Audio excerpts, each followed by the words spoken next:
सुबह 7 बजे से लगातार 12 राज्यों की 121 सीटों पर मतदान जारी है। भारी तादाद में लोग निकल कर आ रहे हैं इन 12 राज्यों में और वोट डाल रहे हैं। ये 6 तस्वीरें आप अपने टीवी स्क्रीन पर देख रहे हैं। बेंगलुरु की, भोपाल, बाड़मेर, बरेली, महासमुंद पर मतदान जारी है। भारी तादाद में लोग निकल कर आ रहे हैं इन 12 राज्यों में और वोट डाल रहे हैं। ये 6 तस्वीरें आप अपने टीवी स्क्रीन पर देख रहे हैं। बेंगलुरु की, भोपाल, बाड़मेर, बरेली, महासमुंद और साथ ही पुणे, महासमुंद छत्तीसगढ़, पुणे महाराष्ट्र, बाड़मेर राजस्थान। इसके अलावा बरेली, संभल, रामपुर, बिजनौर, शाहजहांपुर की ये तस्वीर देख रहे हैं।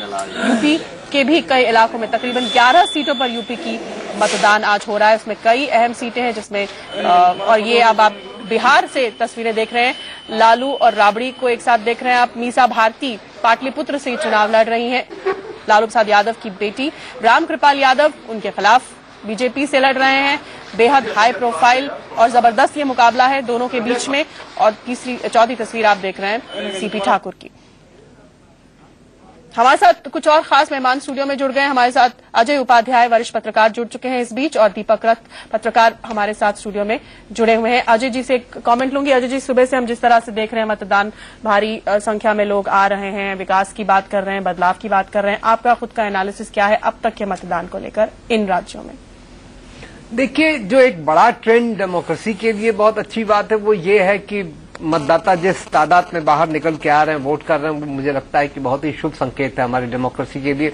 अब उसका क्या कारण है ये देखने की बात है कि वो किसी नए बदलाव की ओर है, लोकतंत्र में ज्यादा भागीदारी की ओर है, या कोई डिसइंचेंटमेंट है जिसके चलते लोग उस गुस्से में अपना गुस्सा इजहार करने आ रहे हैं। तो वो तो मुझे लगता है कि 16 मई के बाद समझ में आएगा कि क्या उसका कारण रहा है। लेकिन जो भी कारण हो, मतदाता का भारी मुझे लगता है कि जिस तादाद में मतदाता पोलिंग बूथ पे पहुंच रहा है वो एक बहुत ही अच्छा संकेत है डेमोक्रेसी के लिए। एक तो ये चीज है। दूसरी चीज ये है कि इस बार के इलेक्शन में कुछ मुझे लगता है कि जिस तरह से राजनीतिक दलों ने अपनी बिसात बिछाई है और जो ओपिनियन पोल अभी तक नजर आते हैं वो दिखाते हैं कि बीजेपी और एनडीए ने ठीक ठाक अपनी बढ़त बनाई हुई है। अब ये बढ़त 16 मई को जब बैलेट बॉक्स खुलेंगे तब उसमें से क्या रिजल्ट आता है वो देखने की बात है, वो भी समझने की बात है। लेकिन कुल मिला के यदि हम देखते हैं तो ये पाते हैं कि कांग्रेस का जो यूपीए 1 और यूपीए 2, स्पेशली यूपीए 2 का जो परफॉर्मेंस रहा है, जिस तरह से घोटाले सामने आए हैं, उसका कुछ न कुछ प्रभाव इस इलेक्शन पे बिल्कुल ठीक ठाक ढंग से दिखाई पड़ेगा। एक तो वो चीज है और दूसरी चीज ये है कि जो परसेप्शन होता है जनता के मन में कि राजकाज ठीक चल रहा है, कानून व्यवस्था ठीक है, देश ठीक से चल रहा है, आर्थिक स्थिति ठीक है, विकास ठीक है, तो कहीं न कहीं उस परसेप्शन में भारी कमी आई है गवर्नेंस के मामले को लेके। और मुझे लगता है उसका खामियाजा भी कांग्रेस को ठीक ठाक भुगतना पड़ेगा। रीजनल पार्टीज का इमरजेंस भी मुझे दिखाई पड़ता है कि कहीं न कहीं रीजनल पार्टीज भी ठीक ठाक करती नजर आ रही हैं। अब ये कौन सा अलायंस किधर जाता है ये देखने की बात होगी। अनुज जी, बात की अजय जी ने की एक लीड हमने देखी बीजेपी के परफॉर्मेंस में, जिस तरह से ओपिनियन पोल्स कह रहे हैं। लेकिन अब तक जो फेजेस हुए हैं वहां अगर बीजेपी लीड दिखाती है या लहर एक का असर कुछ दिखता है तो वो कोई बड़ी बात नहीं, क्योंकि असली टेस्ट जो है वो अब आने वाले फेजेस में है जहां बीजेपी कमजोर है। जी हाँ, खास करके आज का जो फेज है ये बीजेपी का स्ट्रांग होल्ड एरिया पश्चिमी हिंदुस्तान। मगर इसके बाद जब हम अगला चरण भी 24 का जो है उसमें भी बीजेपी थोड़ी मजबूत ताकत वाली उसकी सीटें हैं। लेकिन केवल आज का ही मतदान ऐसा है जहां उसने कांग्रेस पर बढ़त पिछले लोकसभा चुनाव में ली थी। इसके बाद जैसे जैसे हम बढ़ते जाएंगे भाजपा की कुछ कमजोर होती हुई सीटें जो हैं उन पर मतदान होना है और देखना होगा कि नमो लहर जिसका भाजपा दावा कर रही है उसका खास करके 7 और 12 मई के जो मतदान है जो पूर्वी हिंदुस्तान के अंदर होने हैं उन पर कितना प्रभाव पड़ता है। अवधेश जी, देखो, ये जो आज का जो ये चरण है ना, मेरा मानना है कि इससे भाजपा के राजनीतिक भविष्य इस चुनाव का वो निर्धारित हो जाएगा। ये बात ठीक है कि इसमें कांग्रेस की बढ़त थी, लेकिन आप उन राज्यों को देख लीजिए। कर्नाटक अगर वो रिटेन करती है, राजस्थान जिसमें बढ़त की है, मध्य प्रदेश, आपको पश्चिमी उत्तर प्रदेश, रुहेलखंड और तराई का इलाका, महाराष्ट्र का, तो ये सारे ऐसे स्ट्रांग होल्ड हो सकते हैं बीजेपी के लिए कि ये तय कर देगा कि वाकई यूपीए सरकार अगली बार रहेगी या फिर भारतीय जनता पार्टी सत्ता में आएगी। जो जैसे अजय जी ने कहा कि एक महाराष्ट्र में भी, बाकी महाराष्ट्र की हम चर्चा नहीं कर रहे हैं, लेकिन महाराष्ट्र में भी एक अंडर करंट सरकार के खिलाफ वहां दिखाई दी है जगह जगह। बाकी राजस्थान, अच्छा, जसवंत सिंह कुछ बोल रहे हैं बाड़मेर में, कृपया आप बाहर आ जाएं। थैंक यू सर जी। तो महाराष्ट्र में भी जो अंडर करंट है, तो ये संभव है इस बार कि भारतीय जनता पार्टी वहां बेहतर प्रदर्शन करे। बिहार की स्थिति यह है कि बिहार में जनता दल यू तीसरे स्थान पर पहुंच गई है और मुख्य लड़ाई इस समय भारतीय जनता पार्टी और कांग्रेस और राजद के गठबंधन के बीच हो गया है। लेकिन वो राजद और कांग्रेस का गठबंधन इतना नहीं हो सकता है कि वो भाजपा को वहां पीछे छोड़ दे। झारखंड में वो स्थिति, इसलिए ये जो फेज है, और उड़ीसा में एक दिन प्रदीप जी कह रहे थे और सही भी है कि उड़ीसा में भी एक टर्न अराउंड जैसा दिख रहा है। तो ये कुल मिलाकर के ये जो 121 सीट का आज चुनाव है, ये भारतीय जनता पार्टी के लिए मुझे लगता है कि गुजरात वगैरह को छोड़ दो तो सर्वाधिक अहम है, और इससे मोदी के और भाजपा सरकार बनने की संभावना या असंभावना निर्धारित होगी। चलिए अब आप सबको ले चलते हैं और दर्शकों को ग्राउंड जीरो पर। सुबह से ही हमारे रिपोर्टर्स चप्पे चप्पे पर तैनात हैं, सभी 121 सीटों पर मौजूद हैं, जगह जगह से रिपोर्ट दिखा रहे हैं। आइए कुछ रिपोर्ट्स आपको दिखाते हैं। पीलीभीत में सुबह 7 बजे से ही मतदान शुरू हो चुका है। लंबी कतारों में लोग जा रहे हैं, काफी बड़ी संख्या में लोग अपने मतदान का प्रयोग करते हुए हैं सुबह से ही दिखाई दे रहे हैं। पोलिंग नंबर 253 है, ये महिला राजकीय महाविद्यालय है जहां पर पोलिंग सेंटर बनाया गया है। करीब 8 पोलिंग बूथ हैं और सिक्योरिटी की दृष्टि से काफी सख्त सुरक्षा इंतजाम यहाँ पर किए गए हैं। 15 पैरामिलिट्री फोर्स है, ये वो लगाई गई है। आरएसी की 5 कंपनी यहाँ पर लगाई गई है पूरी पीलीभीत में, क्योंकि काफी दिलचस्प मुकाबला है। पीलीभीत में मेनका गांधी इस बार एक बार फिर से चुनाव मैदान में, पिछली बार उनके बेटे वरुण गांधी चुनाव मैदान में थे, लेकिन पिता की सियासत की विरासत की दुहाई देते हुए वरुण गांधी सुल्तानपुर चले गए और एक बार फिर से मेनका गांधी यहां पर हैं। लड़ाई मुद्दों की थी और मुद्दे यहां पर कौन कौन से हैं जो वोट डालकर आए हैं लोग, उनसे हम बात करेंगे। क्या आपसे जानना चाहूंगा, मेनका गांधी एक बार फिर से हैं, किन मुद्दों के आधार पर आपने वोट डाला है? हमने तो साहब वोट इस मुद्दे पर डाला है कि हमारे शहर का, हमारे जिले का विकास होना चाहिए और बहुत पीछे हो रह गया है। मेनका गांधी यहाँ पर रही है, उन्होंने आपकी जो समस्या है वो सुन ली? कोई खास काम नहीं करा, कोई विकास नहीं किया है। मोदी तो विकास के नाम पर ही वोट मांग, अब वो मांग रहे हैं, वो अब देखते हैं क्या होगा। आपसे जानना चाहूंगा मैं, क्या मुद्दे रहे आपके? मैं चाहूंगा जो भी गवर्नमेंट आए, चाहे वो बीजेपी की हो, चाहे कांग्रेस की हो, चाहे किसी भी अदर पार्टी की, और हम लोगों का मुद्दा तो ये रहता है कि सरकारी कर्मचारियों को सुविधा मिलती रहे और हमारे शहर का विकास होता रहे। आपसे जानना चाहूंगा किस आधार पर आपने वोट डाला? विकास और रोजगार युवाओं के लिए। क्या पहली बार वोट डाला आपने? नहीं, दूसरी बार जी। क्या आप, बड़ी महंगाई रही है, महिलाओं को किचन में बड़ी परेशानी रही है, क्या रहा है इस बार? नहीं, वो तो है ही, महंगाई तो बहुत है इस बार।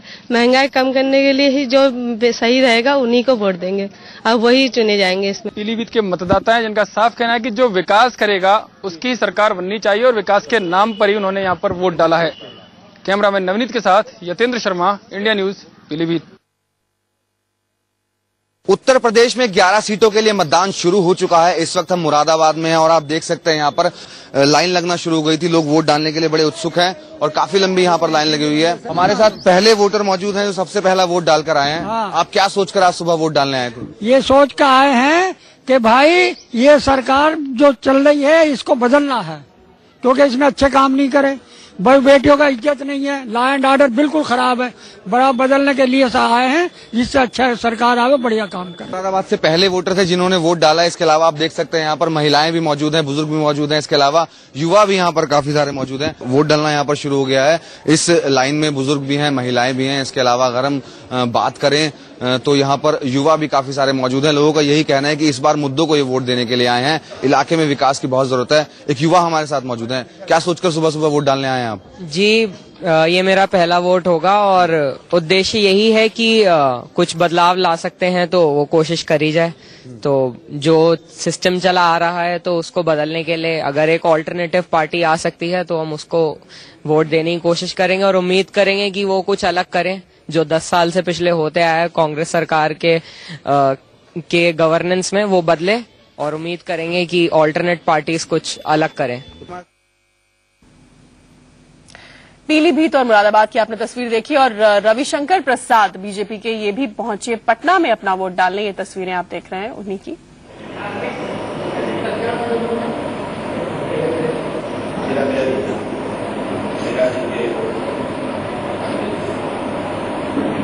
पटना में अपना वोट डालते बीजेपी के वरिष्ठ नेता रविशंकर प्रसाद।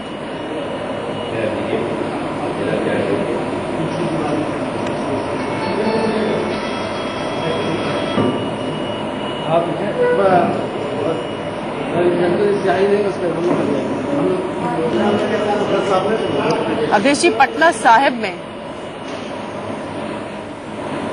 शत्रुघ्न सिन्हा सुरक्षित है? बिल्कुल सुरक्षित कहना चाहिए, हालांकि टक्कर है वहाँ से जो जनता दल यू के उम्मीदवार हैं वो भी स्थानीय हैं और शत्रुघ्न सिन्हा को लेकर के थोड़ी बहुत वहाँ के कार्यकर्ताओं में नाराजगी भी रही है, लेकिन इस समय लग रहा है कि मामला जैसे लगभग पैचअप जैसा हो गया हुआ। अच्छा, शायद रविशंकर प्रसाद कुछ बोल रहे हैं। वोट गिराए हैं, क्या ट्रेंड दिख रहा है? देखिए, मैं पिछले लगभग 1 महीने से देश घूम रहा हूं। बिहार भी पिछले 4 दिन से हूं, 2 दिनों से पटना साहिब में लगा हुआ हूं, पहले भी आया था। देश में एक अभूतपूर्व बदलाव का माहौल चल रहा है और इतने बड़े बदलाव का माहौल मैंने कम देखा है। मैंने पहले भी कई बार कहा है कि मैं देश के चुनाव को 1977 से नियमित रूप से देखता हूं। पहले मैं जब जेपी आंदोलन का सक्रिय कार्यकर्ता था तो 77 की हवा तो लोकनायक जयप्रकाश नारायण की हवा थी। उसके बाद से देश में इतनी बदलाव की चाहत, नौजवानों में विशेष रूप से। मैं हमेशा कहता हूं 10 साल की विरासत है असहाय भारत, असुरक्षित भारत। अब देश एक आशा की ओर देखता है, बीजेपी की ओर, नरेंद्र मोदी की ओर। मैं आपसे इतना ही कह सकता हूं, यहां पर तो कोई चर्चा का विषय नहीं है, लेकिन इस बार के चुनाव के नतीजे चमत्कारी होंगे, आश्चर्यजनक होंगे और हमें देश के लोकतंत्र पर और यहां के वोटरों पर बहुत गर्व होगा। देखिए, बिहार में चुनाव का एक ही मुद्दा है। बिहार की जनता नरेंद्र मोदी से प्यार करती है। नीतीश कुमार, लालू प्रसाद नरेंद्र मोदी से नफरत करते हैं। बिहार की जनता नरेंद्र मोदी में देश की आशा, बिहार के विकास की आशा देखती है। ये दोनों नफरत की निगाहों से देखते हैं। अब नरेंद्र मोदी के प्रति नफरत और नरेंद्र मोदी की अगुवाई के प्रति प्यार, ये बिहार की जनता तय करने वाली है। और मैं आपसे इतना ही कह सकता हूं, बिहार के चुनाव के नतीजे भी चमत्कारी होंगे, आप देखिएगा। चुनाव के नतीजे चमत्कारी होंगे। दीपक, चुनाव के नतीजे चमत्कारी होंगे, देश भर में बदलाव की बात हो रही है, रविशंकर प्रसाद ही कह रहे हैं और झूठ नहीं कह रहे, क्योंकि हमने वो मुरादाबाद की बेहद एक दिलचस्प तस्वीर, एक बुजुर्ग कह रहे हैं कि बस सब बदल डालना है इस बार। एक्चुअली आप अगर देखेंगे 121 केंद्र में लोकसभा में आज मतदान हो रहा है।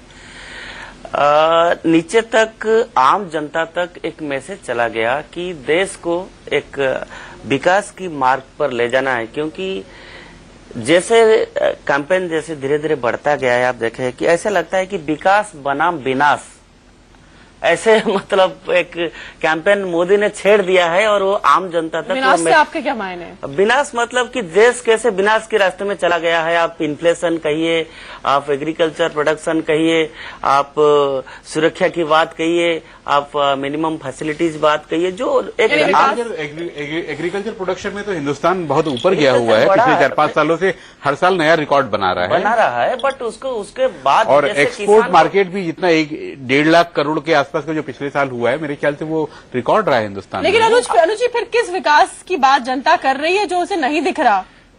नहीं, जो उसे नहीं दिख रहा, जो वो चाहती है।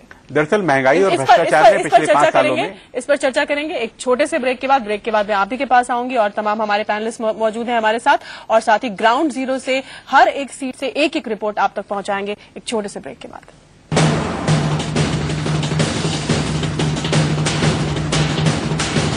सबसे बड़े लोकतंत्र में सबसे बड़े चुनाव की सबसे बड़ी कवरेज सिर्फ इंडिया न्यूज पर।